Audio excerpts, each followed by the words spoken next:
Сырдағы су сирақтан келді деп жабырқаған қызылордалықтардың көңілі бірленді. Қазіргі күні өзен арнасы толып, көрген көзді қуантуда. Оған себеп болған бірнеше факторды сушы мамандар телеарнамыздың тілшілеріне тізбектеп берді. Судың сағасында отырған сыр бойлық ағайын үшін дария көлемінің кемуі көңілдеріне кірбің түсірді. Күріш өсірумен айналысатын шаруалар өнім алынар көлемді қысқартуға мәжбүр болды. Бір өкініштісі, бұл жұмыстар биыл да жалғасады. Бірақ егін егілгендегі кезеңге берілер су санамаланбайтын секілді. Себебі сәуір айының басында, кешегі март айының аяқ жағында ол жоғары жақтағы республикаларға өте көп жауын шашын түсті. Соған байланысты водохранилищеде су қоймаларындағы артық су тасталды. Соның есебінен 15 күннің шамасындай біздің Шардара су қоймасына жоғарыдан 1500 кубтай, 1200-1300 кубтай су тасталды.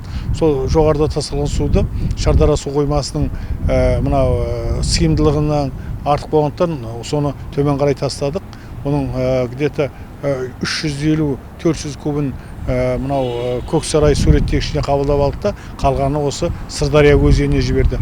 Көксарайдағы көлем Шардараға тасталған шағын тіршілік нәрі бұл биылға бекітілгені емес. Сәуірдің 2-10 күндігінде мемлекетаралық кездесу өтеді. Сонда 2020 жылы елімізге келер су мөлшері белгіленетін болады. Десе де, мұндай келісімдер бірнеше рет жасалса да, жоғарыда орналасқан республикалардың уәдеде тұруы тұрақты болмай отыр. Сырдария өзені трансшекаралық өзен болып есептеледі.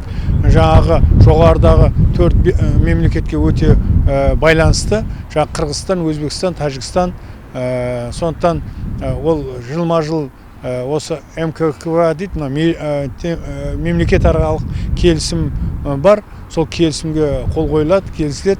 Бірақ өкінішке орай сол келісімнің кейбір жерлерде орындалмай жатқанында белгілі.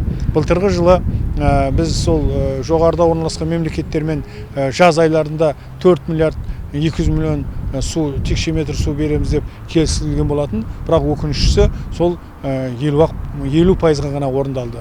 Соның салдарынан былтырғы жылы кейбір егіншілеріміз судың зардабын көргені рас.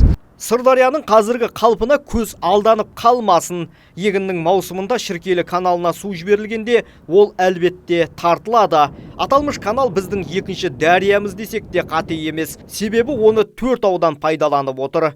Бұған дейін айтқанымыздай, биылғы жылы да тіршілік нәрінің тапшылығы болады. Сол себепті үнемдеуге үндейміз дейді білікті маман.